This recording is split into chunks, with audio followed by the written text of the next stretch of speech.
Greece is heaven for swimmers and seafood lovers alike. The country's waters are home to around 250 marine species. From sardines and tuna to sea bream, shrimp, mussels, and eels, the sea's bounty is as integral to Greek cuisine as the sea is to the Greek landscape. Using traditional and sustainable methods, Greek fishery is considered a champion in the Mediterranean region. Join us as we dive into the rich seafood heritage of Greece.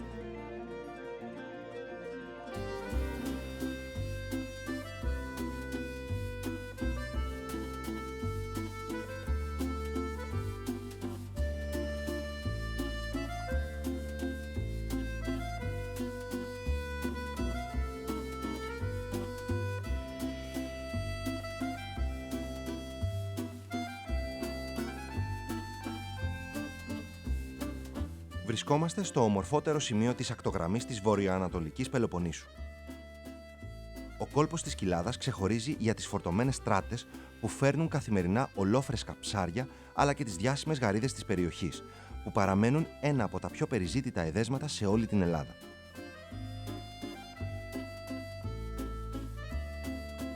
Ο φιδωτός δρόμος ανάμεσα σε πελώριες ελιές και τη θάλασσα μας οδηγεί στο Πόρτο Χέλι, το δημοφιλές θέρετρο της Αργολίδας.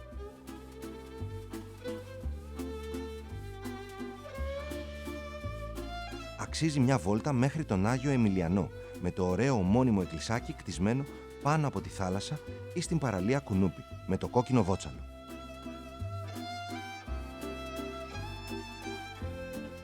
Γιάννη, έφτασα. Πού είσαι, φίλε? Καλά. Τι κάνεις? Καλά, δόξα τω. Τι έχεις τώρα πάνω εκεί? Έχουμε βάλει τις γαρίδες μας. Ωραία. Τι έχουμε βάλει από πάνω, τίποτα? Τίποτα, όπως είναι, με θαλασσινό νερό τις ξεπλύναμε και για να είμαστε safe. Πάνω και στη τις φωτιά. βάλαμε στη σκάλα, ναι. Κόκκινη γαρίδα. Το έντονο κόκκινο χρώμα, γι' αυτό τη λένε και ο κόκκινος χρυσός. Δεν μπορείς να κοροϊδέψεις τον κόσμο αν είναι βαγιάτικη, γιατί αμέσως μαυρίζει, είναι πολύ ιδιαίτερη. Είναι πολύ ευαίσθητη και αν δεν την καταναλώσεις το πρώτο 24ωρο πρέπει να μπει ταχαίως σε κατάψυξη. Το μήκος της γαρίδας αυτής είναι συνήθως γύρω στα 12 με 13 εκατοστά. Τώρα είμαστε λίγο τυχεροί φέτος γιατί είναι πολύ καλή η παραγωγή. Οπότε φτάνει και τα 15 εκατοστά. Εποχή τους? Είναι από 1η Οκτώβρη που βγαίνουν οι ανεμότρατες, Ναι. μέχρι τέλος Μαΐου. Μετά απαγορεύεται διαρροπάλου. Δεν γίνεται κιόλας γιατί είναι πολύ βαθιά τα νερά που ψαρεύεται. 300 και? Πάνω από 700 μέτρα. Πάνω από 700?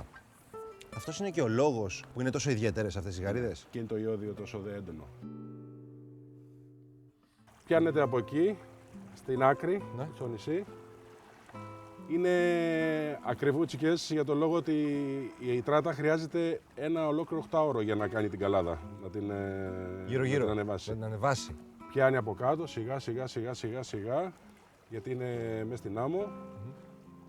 Και σε 8 ώρες μετά βλέπει αν έχει γαρίδα. Μπορεί και και να μην όταν έχει. Ναι, και εκεί είναι το δύσκολο. Γι' αυτό είναι και μεγάλη η ακριβή τιμή της.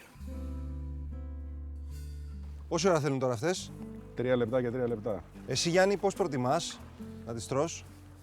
Εγώ ομές, Συμφωνώ. να σου πω. Συμφωνώ. Τις Για μένα- συγκεκριμένες. Και εμένα μου αρέσει η ομή γιατί καταλαβαίνεις τη γεύση. Και όλη η γεύση της είναι στο κεφάλι.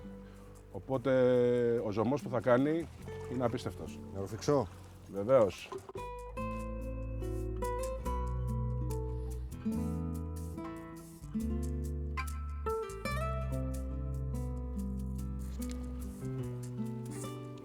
Δεν υπάρχει. Άντε, γεια.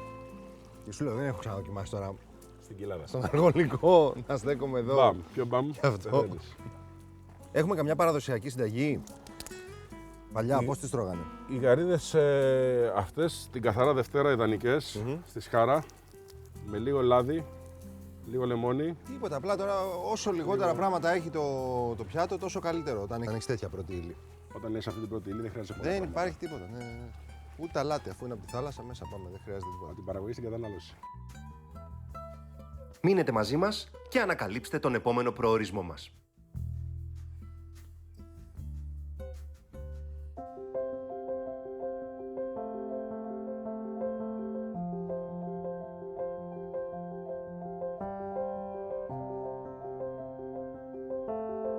Βρισκόμαστε στην πρωτεύουσα της Μακεδονίας, την Θεσσαλονίκη, γνωστή και ως νύμφη του Θερμαϊκού. Ξεκινάμε την βόλτα μας από τη νέα παραλία της Θεσσαλονίκης, όπου θαυμάζουμε το άγαλμα του Μεγάλου Αλεξάνδρου. Κάνουμε μία στάση στον Λευκό Πύργο, το διάσημο Οθωμανικό φρούριο, και καταλήγουμε στην πλατεία Αριστοτέλους, με τα εμβληματικά κτίρια και τη μαγευτική θέα στο Θερμαϊκό.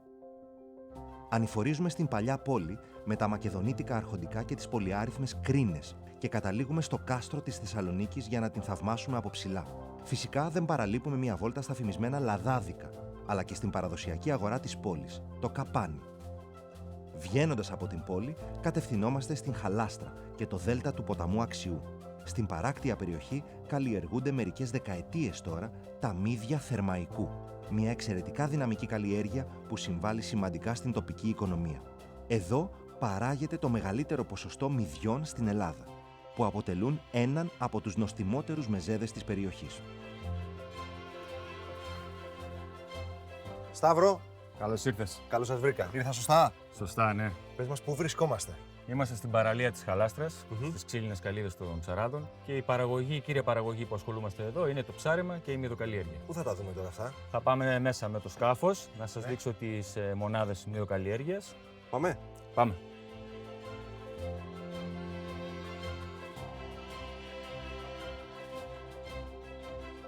Τα μύδια άρχισαν να καλλιεργούνται από τη δεκαετία του 80 με σκοπό να αποθηκεύσουν μια παραγωγή οι ψαράδες τότε, οι μυδοκαλλιεργητές. Οπότε ξεκίνησε και αυτή η τεχνοτροπία της μυδοκαλλιέργειας. Τις ονομάζουμε πασαλωτές, γιατί είναι με πασάλους μπηγμένες στο βυθό της θάλασσας. Με τα χρόνια άρχισαν να αναπτύσσουμε τα μεγάλα τα μυδοκαλλιεργητικά τα σκάφη, με ειδικά διαμορφωμένους χώρους και υδραυλικά συστήματα, ώστε να μετεγκατασταθούν στις πλωτές μονάδες με τα πλωτά τα βαρέλια. Πότε είναι τα μύδια πιο νόστιμα. Θα έλεγα όλο το χρόνο.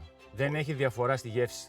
Οι διαφορές είναι στο μέγεθος και στο πόσο γεμάτη είναι η σάρκα του μέσα. Η ιδανική θερμοκρασία για το μύδι στη θάλασσα είναι 18 βαθμούς 20.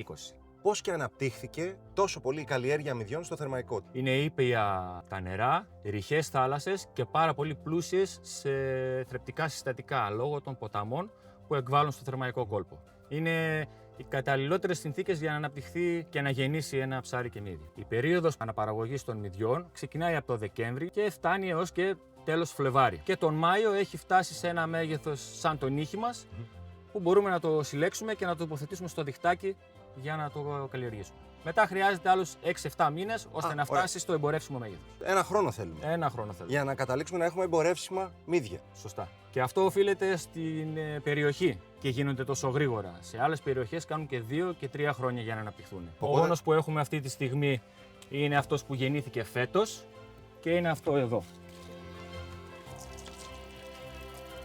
Και η συλλογή του γίνεται με τα χέρια, όχι με μηχανήματα. Ναι, όλα με τα χέρια. Η συνολική παραγωγή αυτής της περιοχής σε μύδια ποια είναι. Ξεπερνάει τις 20.000 τόνους ετησίως. Το 90% αυτής της παραγωγής εξάγεται στην Ιταλία και φτάνουν ως Γαλλία, κάποιες φορές και Ισπανία. Και το υπόλοιπο 10% καταναλώνεται στην εγχώρια αγορά. Συνταγές. Αχνιστά, σαγανάκι, μυδοπίλαφο. Εγώ θα δοκιμάσω κάτι από αυτά. Θα δοκιμάσουμε, έχουμε έξω στην καλύβα, να τα κάνουμε αχνιστά. Πάμε.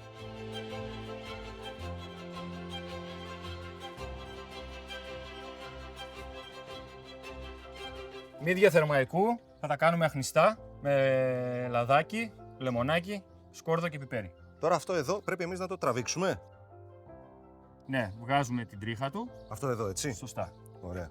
Θα προσθέσουμε το λάδι μας στο τηγάνι. Θα βάλουμε το σκορδάκι, θα το τσιγαρίσουμε ένα λεπτάκι Χωρίς να καεί. και μετά θα προσθέσουμε τα μύδια με το λεμόνι και το πιπέρι.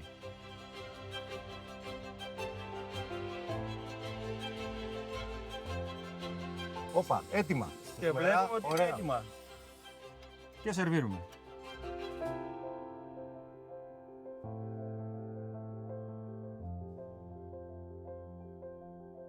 Κοίτα εδώ ζουμερά φαίνεται, τέλεια τα άχνησες.